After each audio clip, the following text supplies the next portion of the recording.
Aerovía, tu podcast de aviación en español. Con Mikel Alcázar. ¿Qué tal? Saludos, ¿cómo están? Sean bienvenidos a Aerovía, una semana más para analizar la actualidad del sector del transporte aéreo, que sigue lógicamente marcada por la pandemia.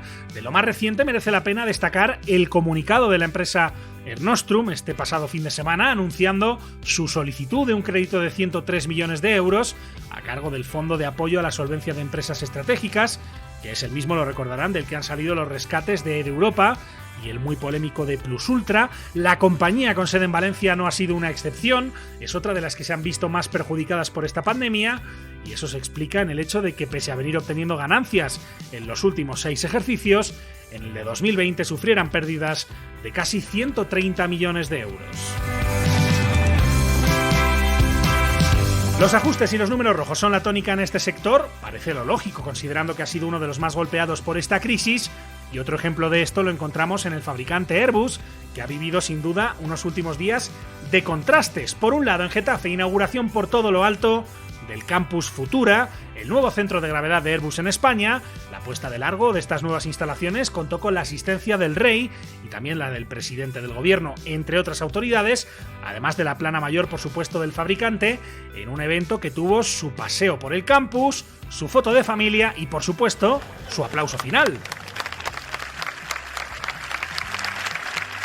Poco o nada tiene que ver eso de Getafe con lo que está ocurriendo más al sur, en Puerto Real, en la planta que Airbus tiene en la provincia de Cádiz, en la que hay una gran preocupación ante la posibilidad de que se anuncie su cierre de forma inminente. Los trabajadores llevan ya varios días movilizándose, tanto en reuniones con los representantes públicos andaluces, como también con protestas que han dificultado los accesos a varios puntos de la provincia gaditana, en lo que parece solo el inicio de un calendario de protestas mucho más amplio, en el que, por supuesto, también figura la palabra huelga. Francisco San José, presidente del Comité Interempresas de Airbus, lo explicaba así en declaraciones a Onda Cero. Evidentemente, si el día 21 en el Comité Europeo, en el que participaremos los sindicatos españoles, la dirección de la multinacional hace algún anuncio relativo al cierre de alguna factoría, Puerto Real en este caso, o destrucción de empleo, la respuesta será contundente y evidentemente movilizaremos en el conjunto del país. El tema de Puerto Real lo venimos denunciando en el tiempo. Era una factoría muy dependiente del programa más grande que teníamos en Airbus Operaciones, del A380, y al igual que en Francia y en Alemania se llevaron cargas de trabajo para paliar esos vacíos industriales del 380, aquí en España no se hizo nada. Y en Puerto Real es donde toma más relevancia. No se sustituyó ninguna carga de trabajo cuando finalizó ese programa. Lo hemos denunciado por activa, por pasiva, y desde luego la multinacional ha hecho oídos sordos.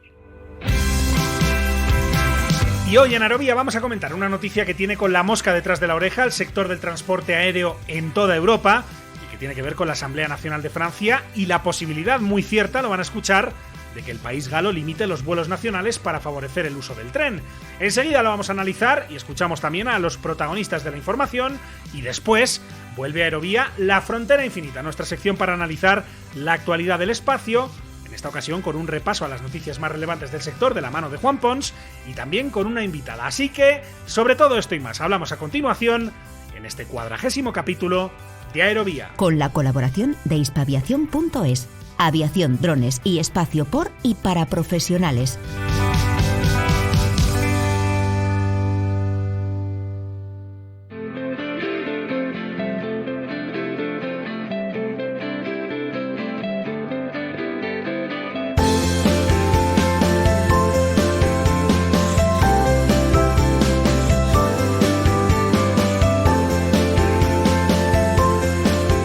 Si acaso apareció como un breve en muchos medios de comunicación, pero les aseguro que en el sector del transporte aéreo no ha pasado en absoluto desapercibida. Hablamos de la intención de los legisladores de Francia de prohibir los vuelos nacionales en aquellas rutas que puedan completarse en tren de alta velocidad en menos de 2 horas y media, una medida que, pese a ocupar apenas un párrafo en la Ley de Lucha contra el Cambio Climático que se está debatiendo en la Asamblea Nacional Francesa, tiene una magnitud enorme, si no en lo práctico, al menos sí en lo sentimental. Enseguida escuchamos algunos de los argumentos que hay a favor y en contra de la ley, una ley que no tendría precedentes, pero en primer lugar nos marchamos hasta Francia para conocer mejor qué hay detrás de esta legislación, cuáles son las posibilidades de que termine materializándose, y para ello contamos con la participación de Thierry Dubois, que es el jefe de la corresponsalía en Francia de un medio de referencia como es Aviation Week. Hola Thierry, ¿cómo estás? Bienvenido a Aerovía. Thanks, happy to Gracias, encantado de hablar contigo y tus oyentes. Encantado de saludarte, Thierry. En primer lugar, lo decía, se me ocurren dos preguntas fundamentales sobre esta noticia. La primera es, ¿qué hay detrás de esta ley que prohibiría estos vuelos cortos de ámbito nacional en los que, repetimos, haya una alternativa en tren de 2 horas y media o menos? Y, sobre todo, muy importante, ¿cuáles son las probabilidades que tiene de salir adelante en la votación final de la Asamblea Nacional? Yes, I will try to be as clear as possible to explain this quite unusual or unprecedented. Sí, y voy a tratar de ser lo más claro posible para explicar esta medida tan inusual y sin precedentes. Consiste en limitar el uso de aeronaves, en limitar la aviación. Cuando hay una alternativa disponible, una alternativa percibida como más amigable con el medio ambiente, y en este caso es el tren.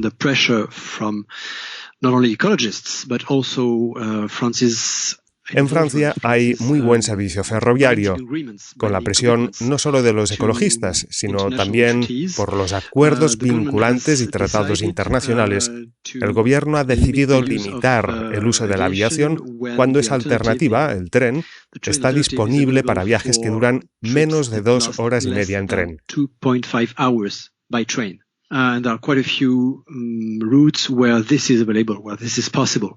Hay solo unas pocas rutas en las que esto es posible. Así que la idea es que si tienes, por ejemplo, que ir de París a Nantes o de París a Lyon, se supone que ya no vas a poder viajar en avión, sino que se supone que tendrás que ir en tren, porque son viajes de un par de horas. Viajes bastante cómodos, por cierto. Así que no es un asunto grave en realidad para el pasajero, siendo sinceros, pero sí lo es para la industria, donde la medida puede sentirse perjudicial. Esto es un símbolo. Pero, perdona, antes para responder a tu pregunta sobre cuáles son las posibilidades de que algo así salga adelante, sí, es muy probable que esto se convierta en realidad porque más de la mitad de la Asamblea Nacional ha aprobado esa ley y lo que falta del proceso legal es previsiblemente muy fácil. Así que el principal obstáculo que tenía ante sí esta ley ya se ha superado. Así que sí, esta ley será una realidad. Todo va sobre símbolos. Si mides el beneficio real que habrá en términos de las emisiones de CO2 en Francia, es probable que el impacto de algo así sea muy pequeño. Pero en ocasiones los símbolos cuentan, sobre todo si un día quieres que la población acepte una medida aún más dura. Imaginemos algo comparable en el ámbito del transporte terrestre.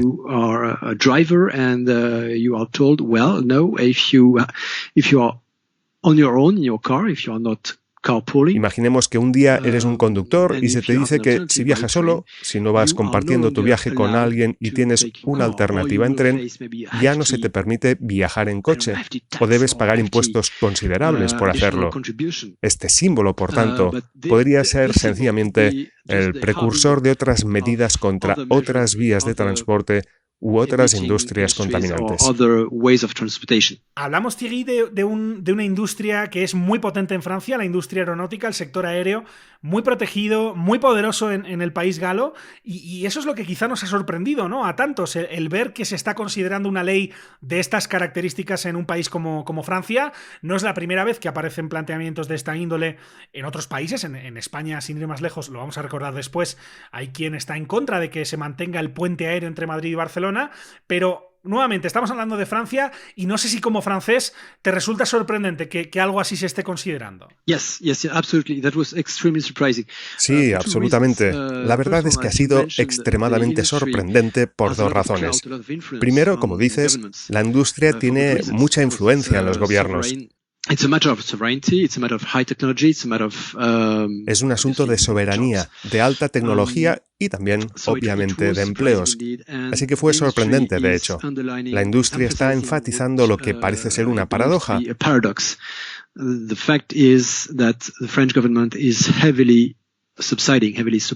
Porque, por un lado, el gobierno está subsidiando y apoyando fuertemente esta industria, el desarrollo de nuevas tecnologías como los motores de hidrógeno o los aviones eléctricos e híbridos del futuro, que están recibiendo muchos fondos por parte del gobierno, sobre todo en el último año.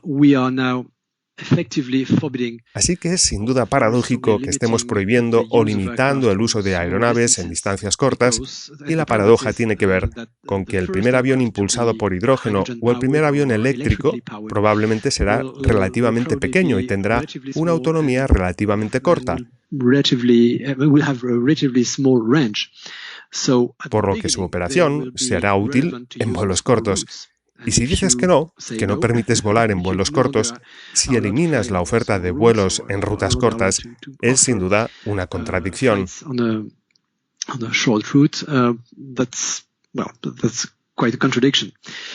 Y la otra razón por la que esto ha sido sorprendente es que el gobierno actual, que es de centro-derecha, por primera vez promulga una ley que es sobre la demanda. No solo hablamos de una ley que promueve el uso de una tecnología sobre otra por sus emisiones de CO2, sino que hablamos también de una ley que afecta a la demanda. Y que un gobierno de derecha o centro-derecha tomara una decisión así es algo que ningún partidario de esta ley, ni en sus mejores sueños, hubiera imaginado hace 10 o 15 años. Desde luego. No sé, Thierry, en términos de la opinión pública, ¿qué opinas sobre la postura que pueda tener la población en Francia sobre esta ley? No sé si una medida como esta cuenta con el apoyo de los franceses o si, por el contrario, crees que hay una mayoría que está en contra de una medida de estas características. That's a very good question. I have yet to see a poll, a survey on the question, but my understanding is. Es una buena pregunta. Todavía tengo que ver una encuesta sobre este tema, pero entiendo que sí recibirá el apoyo de la población. A number of either aerospace employees or people very much involved in technology or similar industries. Como has dicho, hay bastantes puestos de trabajo que dependen de este sector o de otros similares, como el de los coches, y seguramente muchas personas discutirán la ley. Pero creo que la mayoría de los ciudadanos franceses apoyarán esta medida. Y la razón por la que lo digo es porque ya hay una asociación de consumidores que está defendiendo la extensión de esta medida para rutas que se pueden completar en menos de 4 horas por tren, por encima de las 2 horas y media ya aprobadas. Lo cierto es que queríamos conocer con más detalle esta noticia porque creo que es de importancia para cualquier país, especialmente para aquellos del entorno europeo como España. Sí, sin duda es un precedente importante. Es simbólico, pero es un precedente. Y esa es la razón por la que es importante. Desde luego, y como digo, queríamos conocer de primera mano la información, así que muchísimas gracias a Thierry Dubois, que es el jefe de la corresponsalía en Francia de Aviation Week. Thierry, muchísimas gracias, como decía. Seguiremos muy de cerca esta noticia porque tiene sin duda una importancia para todo el continente, así que seguimos en contacto. Que vaya muy bien, un saludo. Thank you very much, Miquel. Thanks for your interest. Muchas gracias, Miquel. Gracias por el interés.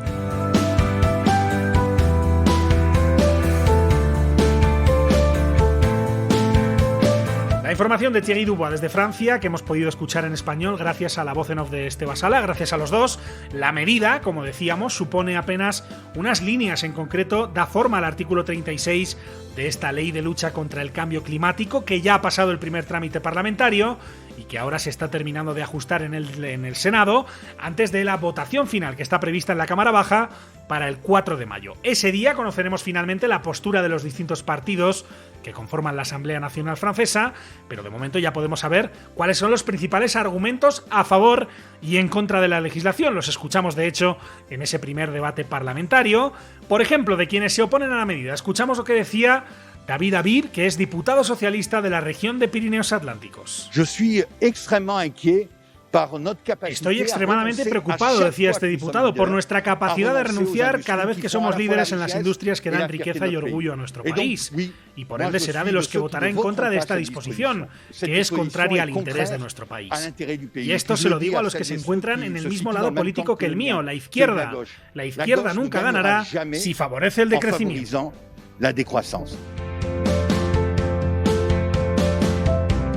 Más a la izquierda de los socialistas está el Partido de Francia Insumisa, algo así como la versión francesa de Podemos, quienes critican que esta medida se queda corta. Danielle Obono es diputada de esta formación. La proposición de la Convención Citoyenne pour le Climat, La propuesta de la Convención Ciudadana para el Clima, decía la diputada, consiste en organizar progresivamente el fin de los vuelos nacionales para el año 2025, únicamente para los vuelos en los que existe una alternativa en tren satisfactoria, en tiempo y en precio, en un trayecto de menos de 4 horas. Esta propuesta parece de sentido común y no se opone, a pesar de lo que han podido decir o pensar algunos colegas, a los desafíos económicos actuales. Según Greenpeace, el cambio de 4 horas a 2 horas y media dejaría de lado 3 de las conexiones que más emisiones provocan: París-Niza, París-Toulouse y París-Marsella, con más de 3 millones de pasajeros en 2019. Por ejemplo, el vuelo entre París y Niza genera el equivalente a 225.000 toneladas de CO2. Por esta razón, proponemos volver a la propuesta inicial de la Convención Ciudadana para el Clima.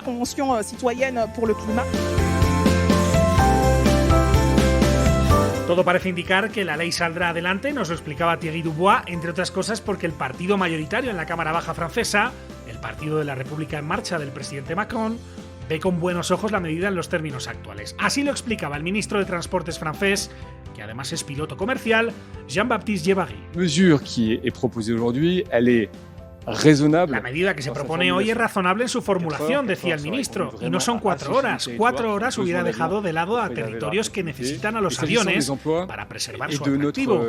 Con respecto a los empleos, este sector tiene capacidad de descarbonizarse, de crear nuevas ventajas comparativas. Es un sector que lo sabe hacer todo, de la A a la Z. Y en la industria aeronáutica también están los empleos del mañana. Por supuesto, la crisis está jugando un rol y en este sentido dramatiza este debate. Pero algún día vamos a lograr superar esta crisis. Recuerdo que Asia volvió a arrancar íntegramente, Norteamérica está ya al 80% de su tráfico habitual y nosotros solamente estamos en un 40%. Así que desde aquí tenemos una visión de europeos encerrados en esta crisis, por lo que les invito a desdramatizar un poquito y a proyectarnos en el futuro y a tener fe en nuestras capacidades y en las capacidades del sector aeronáutico. El 4 de mayo, como les decía, está prevista la votación de esta ley, así que habrá que esperar hasta entonces para ver su ratificación final por parte de los legisladores franceses, pero lo cierto es que el simple trámite parlamentario ya ha levantado una ola de reacciones tanto en Francia como en otros países del entorno europeo. Aquí es inevitable acordarse de ese refrán español que dice que cuando las barbas de tu vecino veas pelar, pon las tuyas a remojar, y en este caso además nos encontramos con un debate que no es ni mucho menos nuevo y que, por ejemplo, ya hizo ruido en su día en España. Quizá la mayor exponente de esto es la alcaldesa de Barcelona, Ada Colau, que levantó algo de polvareda en los meses previos a la pandemia, defendiendo que el puente aéreo entre Madrid y Barcelona debe desaparecer a favor del tren. Este es un sonido de Catalunya Radio. Hay que limitar los vuelos son causantes de una buena parte de las emisiones y de las más dañinas además, entonces no quiere decir que dejemos de volar, pero sí que hay que racionalizar y todos aquellos trayectos que se puedan hacer razonablemente en unas horas de tren, se tienen que sustituir esos vuelos por los trayectos de tren. En España eso clarísimamente sería Madrid-Barcelona. Madrid-Barcelona no necesita hacerse en avión. Pero no solo desde el Ayuntamiento de Barcelona viene esta postura, también se defiende abiertamente en el ámbito nacional por un partido político como Equo, que tiene una representante en el Congreso de los Diputados dentro de Más País. Raúl Gómez, que era entonces director de la Fundación Equo, hoy Transición Verde, lo defendía así en la cadena SER en enero del año pasado. Sería muy efectivo en términos ecológicos, como has dicho tú, porque se gana en emisiones. También para el usuario, es decir, se ganan emisiones, se reducen mucho las emisiones. Hemos dicho que el avión era el más contaminante y el tren el menos, aunque el AVE es de los trenes el que más contamina. Y además, en cuestión de tiempo, el que se tarda en ir del centro de Madrid al centro de Barcelona, igual al tiempo, prácticamente el AVE del puente aéreo. Solo se obtiene beneficio del puente aéreo y se sigue utilizando por el precio. Y esta es una de las paradojas que habría que analizar con más tiempo, ¿no? Si yo he mirado esta mañana qué me costaría el miércoles que viene, por poner una fecha cualquiera, ir a Barcelona en tren y en avión. Y en avión me cuesta la mitad o incluso un tercio que el tren. Es decir, si no se toman medidas, pues esto no va a cambiar. Pero por supuesto sería una mejora en emisiones muy, muy grande.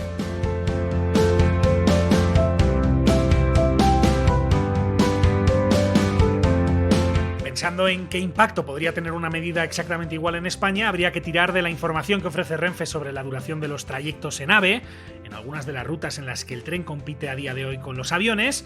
En menos de 2 horas y media en tren de alta velocidad, nuevamente según la información de Renfe, estarían rutas como Madrid-Valencia o Madrid-Alicante, donde operan por su parte Iberia y Air Europa, con una duración de 2 horas y 30 minutos exactos. Renfe vende el trayecto directo entre Madrid y Barcelona, insisto, siempre según la información que Renfe facilita en su página web, por lo que una medida como la aplicada en Francia, como la que se va a aplicar si se aprueba finalmente en Francia, dejaría al puente aéreo en la cuerda floja y por tanto pondría en aprietos tanto a Iberia como a Europa y también a Vueling, que son las 3 compañías que operan esos vuelos entre las 2 mayores ciudades de España. Y por apenas 2 y 3 minutos se salvarían respectivamente, según la información, insisto, que proporciona Renfe, las rutas Madrid-Sevilla y Madrid-Málaga. Es evidente, en todo caso, que algo así tendría un impacto sobresaliente en el sector en España, más allá del impacto obvio que tendría el fin del puente aéreo, antaño una de las rutas aéreas más transitadas de todo el mundo y hoy en día en Europa. Así que no es de extrañar que haya quien critique abiertamente la medida que se espera aprobar en la Asamblea Nacional Francesa, un rechazo que ha capitaneado en estos últimos días el Colegio Oficial de Ingenieros Aeronáuticos de España, que calificó la medida de cosmética y que recuerda que el impacto real de estas emisiones en este tipo de prohibiciones es inapreciable. Así que habrá que estar muy atentos a lo que ocurra el 4 de mayo, a las réplicas que esto pueda tener en la legislación de países como España y, desde luego, aquí en Aerovía lo vamos a seguir con mucha atención y siempre, por supuesto, escuchando los 2 lados de la historia. Seguimos con más.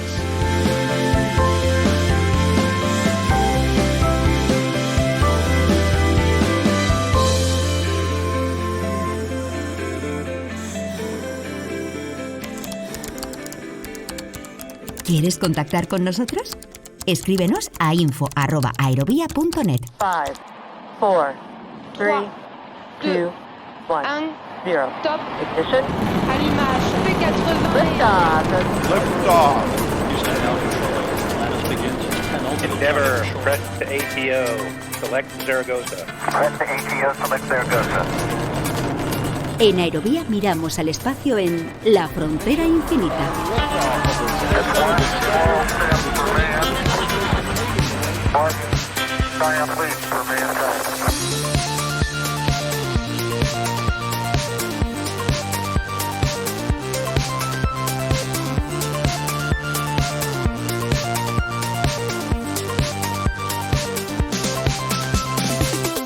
Tiempo para la actualidad espacial aquí en La Frontera Infinita, una sección que llega siempre a Aerovía de la mano de nuestro hombre del espacio. Saludamos a nuestro experto, saludamos a Juan Pons, coronel del Ejército de Tierra en la Reserva, firma habitual de Hispaviación.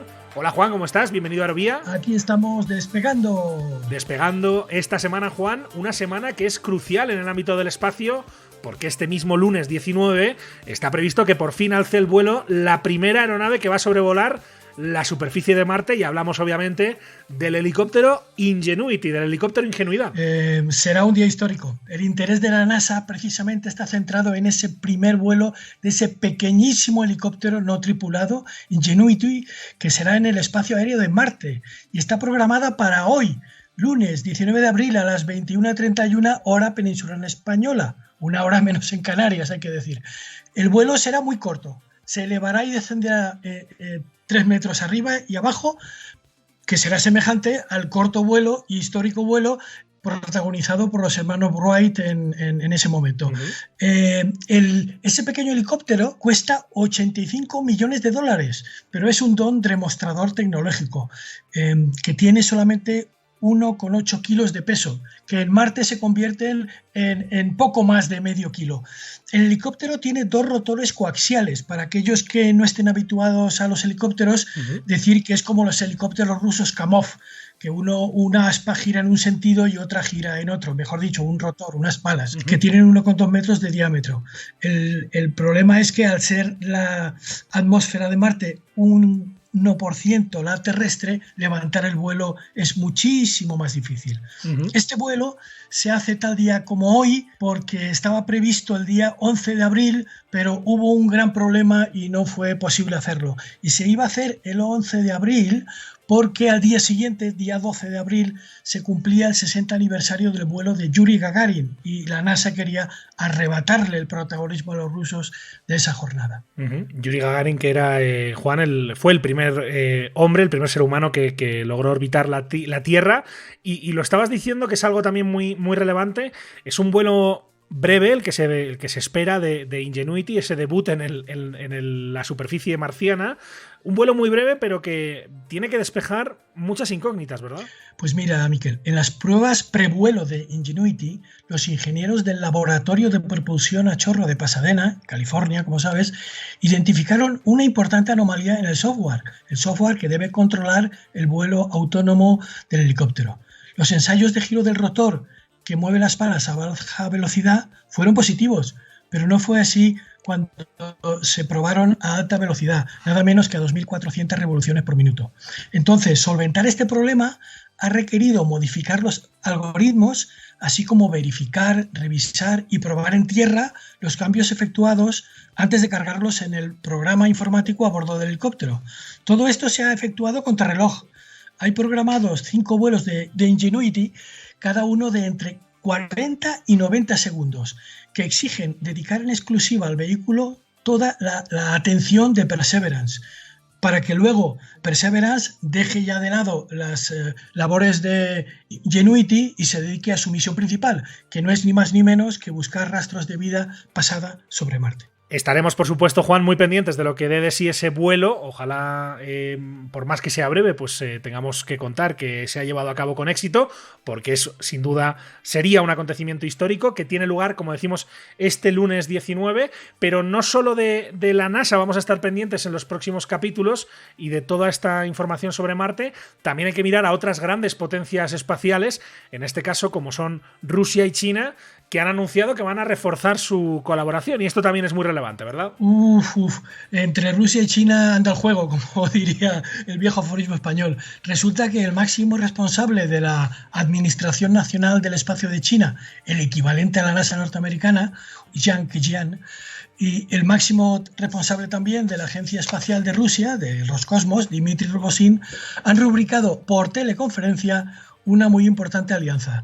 Nada más y nada menos que construir cerca del polo sur de la Luna una base experimental permanente de investigación científica, donde quieren llevar a cabo actividades multidisciplinares y operaciones autónomas. El proyecto lo han bautizado Estación Internacional de Investigación Lunar, pero no se conocen todavía los plazos porque quedan algunos flecos por ultimar y entonces pues no lo han dado a conocer todavía el contenido del acuerdo. Sin embargo, con este acuerdo Rusia reconoce el potencial tecnológico y económico de su vecino asiático, mientras que para China supone aprovechar la experiencia rusa adquirida a lo largo de sus casi 65 años dedicados al espacio, que como sabes Rusia es la pionera del mundo espacial. La noticia es muy interesante, Juan, porque nos vuelve a demostrar, y ya lo has venido diciendo durante muchos meses aquí en Aerovía, que la Luna vuelve a ser un actor crucial en el ámbito del espacio, como quizá lo fue seguramente durante la carrera espacial en plena Guerra Fría, ¿no? La Luna ya no se contempla como una roca sin interés que pulula alrededor de la Tierra. Los años en que se alunizaba durante unos pocos días se demostraba el potencial tecnológico de los astronautas que la visitaban y se retornaba al planeta azul, eso ya es parte de la historia. Ahora la Luna se observa como una fuente potencial de recursos, de la que se pueden extraer metales y tierras raras, como por ejemplo, en el ámbito de los metales, pues el platino y el titanio. El proyecto lunar ruso-chino es la reacción de Vladimir Putin y de Xi Jinping, los presidentes de Rusia y China respectivamente, al programa Artemis de Estados Unidos de retorno a la Luna, que fue impulsado por Donald Trump y que ha sido asumido por el nuevo presidente, Joe Biden. El programa Artemis, como sabemos y hemos dicho en alguna otra ocasión, pretende llevar a la Luna a la primera mujer y además estudiar las posibilidades para extraer los recursos naturales que la Luna tiene allí. Esto que estás contando, Juan, es muy interesante con respecto a la Luna y sus recursos. Abre un tema de discusión muy relevante, ¿no? Desde muchos puntos de vista, por ejemplo, desde el ético o desde el legal. Y para hablarnos de esto tenemos, de hecho, la voz de una protagonista. Juan, cuéntanos. Pues mira, he conversado con Elisa González Ferreiro, que es la presidenta de la Asociación Española de Derecho Aeronáutico y Espacial. Elisa González Ferreiro es doctora en Derecho por la Universidad Complutense de Madrid. También es la presidenta de la sección de Derecho Aeronáutico y Espacial del Ilustre Colegio de Abogados de Madrid. Es también la directora del Observatorio Jurídico Aeroespacial y la vicepresidenta del Foro Internacional de la Mujer en Seguridad, Defensa y Emergencias.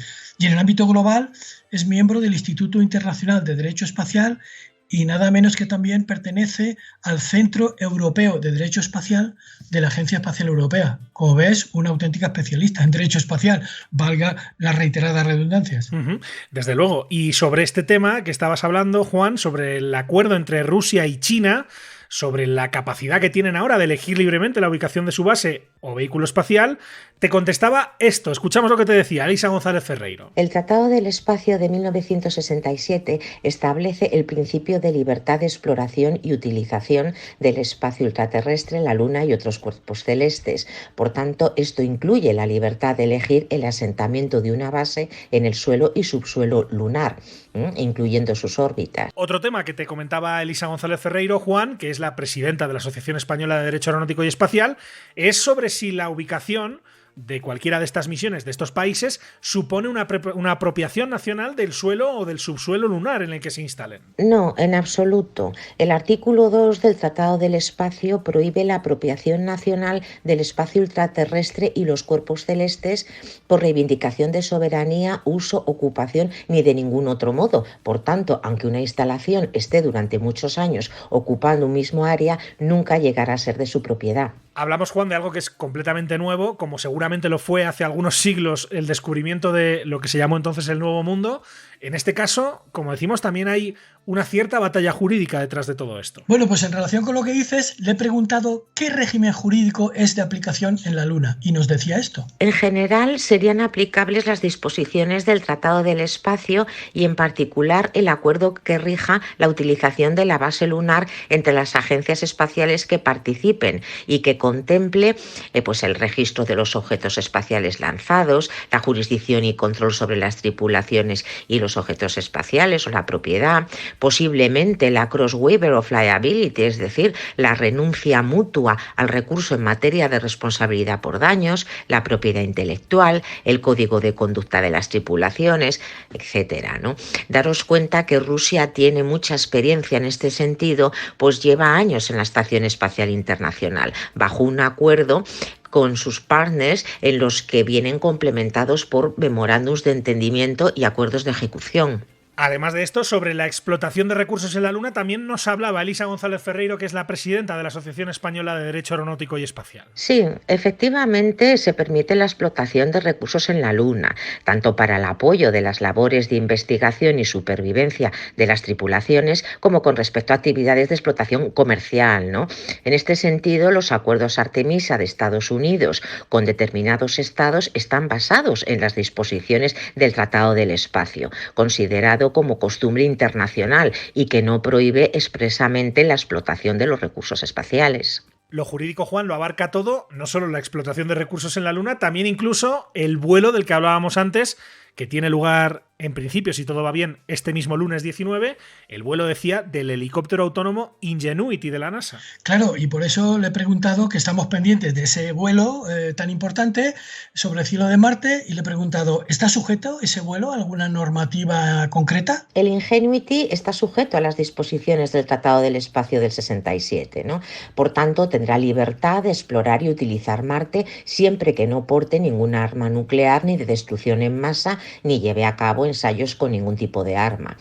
Hay que tener en cuenta que el estado de lanzamiento será el responsable internacional por los daños que éste pueda causar a la propiedad y personas en su caso, y no deberá perjudicar las actividades de otros estados o sus entidades no gubernamentales. Eso es lo que nos contaba, lo que te contaba a ti, Juan, Elisa González Ferreiro, como decíamos, la presidenta de la Asociación Española de Derecho Aeronáutico y Espacial, con quien seguro tendremos la oportunidad y casi la obligación de volver a hablar más adelante, porque este tema se está moviendo, como vemos, y además evoluciona prácticamente en el día a día. Pero antes de cerrar esta edición de La Frontera Infinita, un par de apuntes más, Juan, en este caso sobre el repaso a la actualidad espacial. Dos noticias importantes. La primera recordamos que ya tiene nombre la primera mujer astronauta del mundo árabe. Es la emiratí Nora Al-Matroushi, que se convertirá en astronauta dentro de pocos días. Ha sido elegido entre más de 4.300 candidatos, de los que alrededor del 33% nada menos eran mujeres. A partir de ahora va a pasar a entrenarse en el Centro Espacial Johnson de la NASA, en el estado de Texas, para poder cumplir dentro de 1 o 2 años una misión de exploración. Nora Al-Matroushi tiene 28 años y es ingeniera mecánica. Ya ha sido seleccionada con un varón. De esta forma, el cuerpo de astronautas de Emiratos Árabes pasa a duplicarse. De 2 pasan a 4. Hay que recordar que Emiratos Árabes tiene en marcha un ambicioso programa espacial desde que en 2014 creó su propia agencia espacial. También hay que recordar que la sonda Amal, que en español significa esperanza, entró en febrero en órbita de Marte tras un viaje de más de 7 meses por el espacio, ya que fue lanzada en julio de 2020 desde Japón. Emiratos se ha convertido en el primer país árabe del Golfo y en la primera nación árabe en alcanzar un objeto ultraterrestre, y es el 5º país del mundo en llegar al planeta rojo, lo que solo ha conseguido Estados Unidos, India, Rusia y Europa, y nadie más. Emiratos va a pasar de tener 2 a tener 4 astronautas, que es el doble exactamente del número de astronautas que España ha puesto en órbita, si consideramos a Michael López Alegría español, a pesar de que bueno, es también norteamericano, de hecho es ciudadano norteamericano, pero nació en España. Ese número también puede incrementarse próximamente, Juan, porque lo hemos visto también como lo estaban promocionando en las redes sociales estas últimas semanas, y es una noticia interesante para algunos de nuestros oyentes seguramente, y es ni más ni menos que la Agencia Europea del Espacio buscando nuevos astronautas, con lo cual puede ser que en el futuro volvamos a tener españoles encargados de misiones en el espacio. Bueno, pues resulta que la Agencia Espacial Europea, como tú has citado, ha abierto una campaña de reclutamiento de astronautas. Cualquiera tiene la oportunidad ahora de ver la Tierra desde el espacio. No hay límite de edad, pero eso sí, debes cumplir una serie de condiciones que no todos están en condiciones de acreditar. Vamos a ver si puedo echar mi currículum. Venga, dale caña. A ver, empecemos. Primero debe ser español o ciudadano de uno de los 22 países miembros de la Agencia Espacial Europea. Eso como hecho. Nuestros oyentes lo cumplen. En segundo lugar, tener 2 años de experiencia como piloto de aeronaves. Vaya, eso reduce Ya he caído, pero bueno, continúa, que seguro que hay oyentes que todavía están ahí haciendo check. Tienes que poseer un máster o grado en una carrera de lo que coloquialmente llamamos ciencias, ingeniero, matemático, etcétera, etcétera, ¿no? Lo que conocemos como ciencias. Luego, haber trabajado al menos 3 años en un puesto relacionado con lo estudiado. Otro matiz, tienes que gozar de un alto grado y fluido de inglés. Tienes que hablar, como quien dice, un inglés.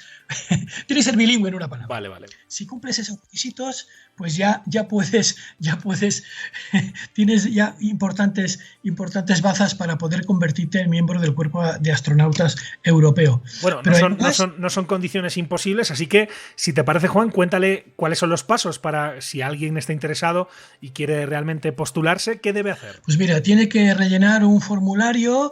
En principio es un formulario, el Europass, que es el currículum europeo, el currículum de la Unión Europea. Luego tienes que escribir una carta de motivación de las razones que te llevan a presentarte en inglés, y un certificado médico debes presentar que acredite que estás capacitado para controlar aeronaves. Bueno, y el que está interesado tiene ya que empezar a espabilar, porque el plazo de solicitudes se abrió el 31 de marzo y concluirá el 28 de mayo. Bueno, tenemos mes y medio, como quien dice. Hay tiempo. Los admitidos a las pruebas selectivas y eliminatorias se conocerán entre mayo y junio. A partir de ahí empezarán los test psicológicos, que concluirán en noviembre, y luego se dará paso a las pruebas psicométricas, médicas, y al final, ya con un reducido número, a las entrevistas individuales y de grupo para capacitar y demostrar el liderazgo y todas las personalidades de los que quedan en un reducido grupo. Total, que al final los astronautas se conocerán en octubre de 2022. Déjame, Juan, que sobre esta convocatoria escuchemos lo que decía en un vídeo publicado por la ESA, por la Agencia Europea del Espacio, Thomas Pesquet, que es astronauta francés, que de hecho esta semana va a participar en su segunda misión a la Estación Espacial Internacional. I think what's important is I didn't Creo que lo importante, decía Pesquet, es que nunca me prohibí postularme a la selección e intentar convertirme en piloto, a pesar de que nadie a mi alrededor era piloto. Así que creo que mi única habilidad fue mi confianza en postularme a todo e intentarlo, sin importar si tenía éxito o no, solo seguir intentándolo. Y creo que esa actitud ante la vida solo trae cosas buenas, no importa qué hagas, solo persíguelo y todo irá bien. Así que hablamos de un proceso de selección de aproximadamente 1 año y medio. Lo normal sería, imagino, Juan, esperar algo parecido a lo que estabas contando antes de Emiratos Árabes, ¿no? Que se seleccionen a 2 personas de 4.300 candidatos.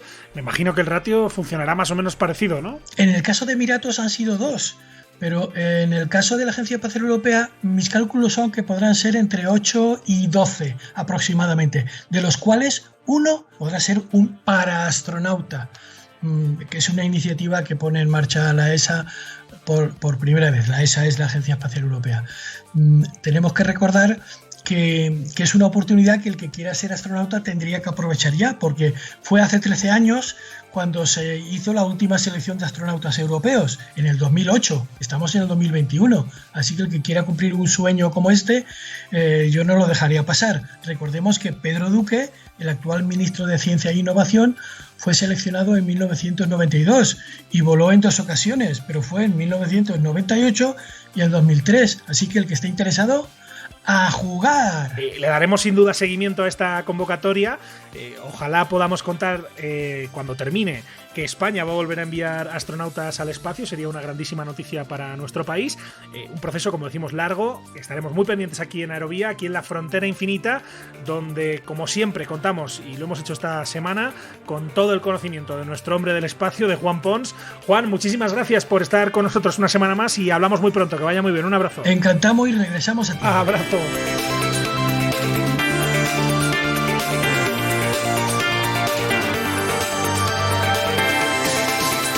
Llegamos al final de este capítulo en Aerovía. La próxima semana más. Mientras tanto, recuerden que pueden encontrarnos en hispaviación.es, en www.aerovia.net, así como en facebook.com/aeroviapodcast, en los perfiles en las redes sociales de Hispaviación y también en Twitter, en nuestro perfil Aerovía Podcast.